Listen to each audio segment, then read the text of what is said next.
So I just saw Spider-Man Across the Spider-Verse, the sequel to Spider-Man Into the Spider-Verse, which may have been the most surprising film I've ever seen. I had heard it was pretty good and there was a lot of talk about it, but it wowed me in a way where I'm not sure any film ever has since I was a very little child. And like I saw the first Lord of the Rings and I went, oh my god, cinema real, cinema best thing ever.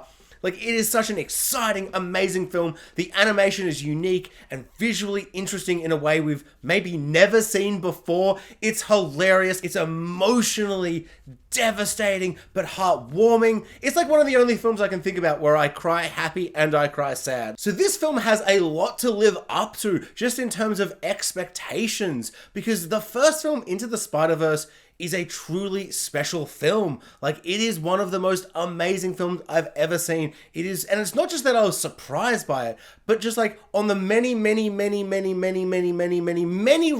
that I've done of that film, it has now kind of gone into the top echelon of films in so many different categories. Like, I'm pretty sure it's probably my favorite animated film, sorry Lion King, probably my favorite Spider-Man film, sorry Spider-Man 2, and it's definitely the best origin comic books film, sorry Thor? Iron Man? There's a lot of good origin films that I like. Throw them all in the bin. This is peak origin film. I love it so very much. It is so good. And so for it to have a sequel, I'm like, okay. Even if it's like a pretty good film, like a film that you'd tell anyone to go see and you'd be like, that's a good film, I will be disappointed. I want it to be a great film, and not just a great film, I want it to be the best film. And it's like kind of insane because it's like my expectations are so high. So I was physically and emotionally, like my soul, I was like pulling it down, being like, it can't do everything you want it to do. Like, not only just be a great comic book sequel, a great Into the Spider-Verse sequel, it also has to be a good Spider-Man sequel. We've had 3 Spider-Man sequels. One is arguably the best Spider-Man film. Amazing Spider-Man 2 is the most overhated, underrated comic book film maybe ever. It's like so good. It does way more right than it does wrong.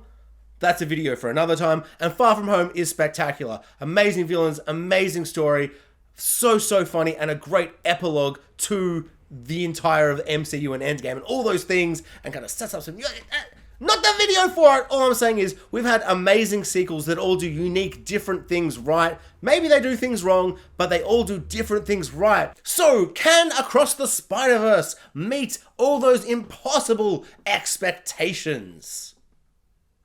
Yes. Yes, it can. Almost every single aspect that made the first film so unique and fresh and so cherished among fans is somehow improved upon in this film. I think there are a couple of things it doesn't do as well, but let's go positives first. The animation style is so incredible. It is so overwhelmingly spectacular. It's kind of like there's not much to say except for just wow. It does so many more different animation styles this time. It kind of takes us through so many different universes and multiverses and all that stuff, and each of them have such a unique vibe and energy, and they all feel like they've been given the same amount of care and attention. We never go anywhere where I'm like, well, there goes like the budget. If they tried to do this in live action, even just half of it, even some of it, there would be moments where you're like, there's where the budget was spent. And, yeah, there was a couple of shots in that scene that didn't really hold up, and it kind of threw me in there. But overall, like, the CGI looks good, but you can always find pieces. There isn't a single frame, a single second of this movie that doesn't feel like they put the care and attention and love and detail and heart into it that they need to.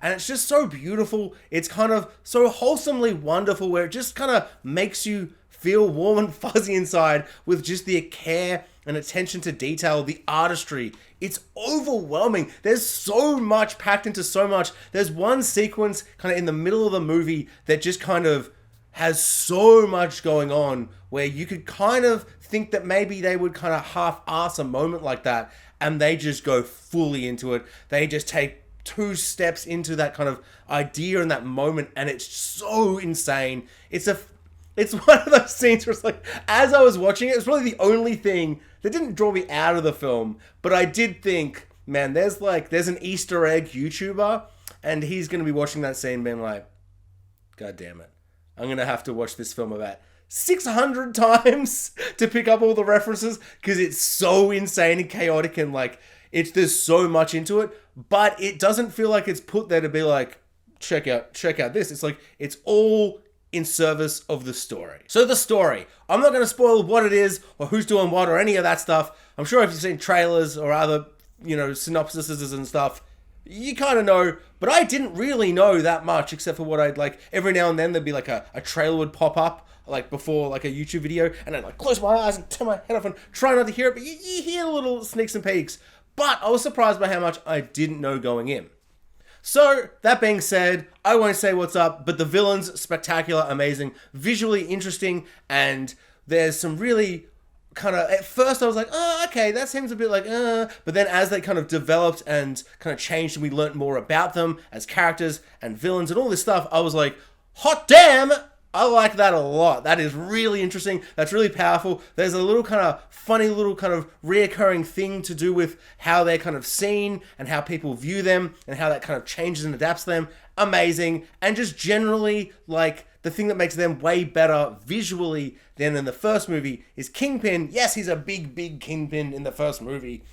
And that, I love that. He's way bigger than a human can be, but he's still just like a man, like a big man. In this, it's something that I do not think you can do the way they do it in this film in live action. And I think if you're doing animation and you're doing this type of animation that is so inventive and creative and there's so much going on that you can do, and like there's so many different styles of animation. I think that's what was really key. Is like there are so many styles of different animation and how you can present this character to us as the audience. You cannot do that in live action. So he's the perfect character and like villain to put in to be our villain, which I found super exciting and amazing. And I was like, at times I was overwhelmed by how inventive and visually interesting it was. Like it's an overwhelming film, but in the best way. I think that's the best thing to describe about this film. And like the easiest way to just be like, it's just overwhelming, but not in the bad way. Because I think overwhelming can sometimes be like, oh, I was overwhelmed. But I was like, my emotions were like hit a point. Like there was a point in the film where I stopped being impressed by the animation. That's how impressive it was. Because I was just like, well, I was almost like, why isn't every film this visually pleasing? Like I can't think of another film except for, I don't know why this is. I'm not trying to throw shade. I love this film. But Puss in Boots, The Last Wish, I think it's called. The new Puss in Boots movie, the one we all saw, not the one we didn't see. The one we all saw recently that came out has the same kind of like overwhelming like creative artistry, and it's really interesting and visually spectacular, and it's unique. It feels fresh and different. It's taking animation, it's taking kind of what you can do to a new level, and I'm not sure if it's a budget thing, if it's the creative team, or if it's other studios not wanting to kind of, go out of their comfort zone. But because it's an animated film, the trailers that came out before the film were all this Disney, Pixar-y, DreamWorks-y, I don't know. I couldn't tell who was doing what. There's like a mermaid one, but the mermaid's a bad guy and it's a Kraken. And there was just so many films where I'm like, they don't look bad. They all look good. But they all either look like a Moana or a this or a that. It's like they all looked like a thing. This, it doesn't even almost look like the first movie. Like at times it does, but at times it's kind of taking new bounds and leaps and doing so many interesting creative things. And it's like, it's so exciting. Like, I'm not even an animator, and I'm excited for animation, like, and animators, like, just what they can now do and present us in a big Hollywood blockbuster movie. Like, this kind of insane artistry, like, I don't see it in big, big things. The only thing that's this high budget and, like, kind of mainstream that I can think of is, like, Vision, Star Wars Vision Season 1 and 2. Despite I didn't love 2, the visual energy and the unique differences in all the stories was so exciting. That was the best part of it. It's just how different and unique all the animation styles were. And it's just really nice to see, because I don't think I even realized it until watching this. And I probably felt like that when the first one came out, but it was so long ago now. But everything does feel samey at times. And even CGI, like I love CGI, I love visual effects. Like they do feel samey. We've kind of gotten to this point where films can kind of have this same veneer across them. So to see something like this, it's just a breath of fresh air. Emotionally, this film works really, really well. It takes all our characters into really kind of exciting, harrowing kind of places. It's really kind of shocking at times. A bunch of really good characters get more material than they got last time. In particular, Miles Morales' mum and Gwen Stacy as Spider-Gwen. They both get way more to kind of chew on story-wise, and it's all really, really good, really compelling. There are some really kind of horrifyingly dark and intense themes, but it never kind of drags it down into being kind of sad and sorrowful and kind of a mopey film. It's always so fun and energetic. And that leads me to my two kind of things that I don't think work as well as the first film. And not to say they don't work, but just the first film I think do them better. And that is one, the humor. I think the humor is funny, just not as funny. The first film is so fun. It's hilarious from start to finish. And they can do jokes in emotional moments that I think the tone was like so cleverly balanced. This film is very, very funny. I don't think it was that funny. Like, there were only a couple of moments that I laughed out loud, like, audibly, very audibly. So maybe that'll change on repeat viewings. Maybe there's lots of very, very good jokes I missed, because there's stuff I missed for sure.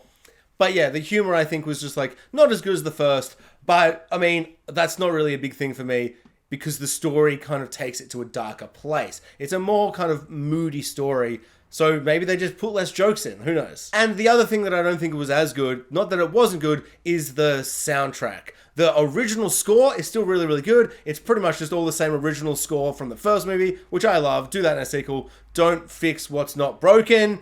But the actual songs they put in, like the soundtrack, like the hip-hop rap kind of songs, I don't know. They really weren't as good as the first one. I think that's one of the main things that first film did that was so spectacular, so amazing. After that film, I listened to that soundtrack just on repeat for months and months and months and months. I can't even think of a single song that kind of stood out to me where I'm like, oh my god, I love that song. And actually, one other thing, despite it feeling maybe cohesively, emotionally, a more powerful, bigger film in all the right ways, I don't think there's a single moment that kind of stands out as like, that's a moment in cinema history, the way the leap of faith does to me in the original film. That scene, the leap of faith where he puts on the costume for the first time, there's nothing that kind of equates to that emotionally as a single scene. But maybe I will think differently on a rewatch. I've been Into the Spider-Verse 1 maybe 12 times, and I've seen this film once, and I just saw it. I'm recording 35 minutes after seeing it, so, you know, there's that, of course. And I don't know. I don't even know if I think it's better. It's definitely as good, and it's as good as a sequel you could possibly hope for, I think. But that film, there's something special about it. There's something special about when I saw it, what it meant to me at that time, how it made me feel at that time. I was overseas traveling, and I would just watch it on my iPod, sitting in a hostel alone, just on repeat all the time. It just, I loved it so much, and the soundtrack all the time, and just thinking about those moments. But that was a big different part of my life. This film, it is very, very, very good. Just one of the most amazing cinema experiences I've ever had. Since Fast X, which in that film I was like, this is the best thing I've ever seen since Guardians of the Galaxy a week before.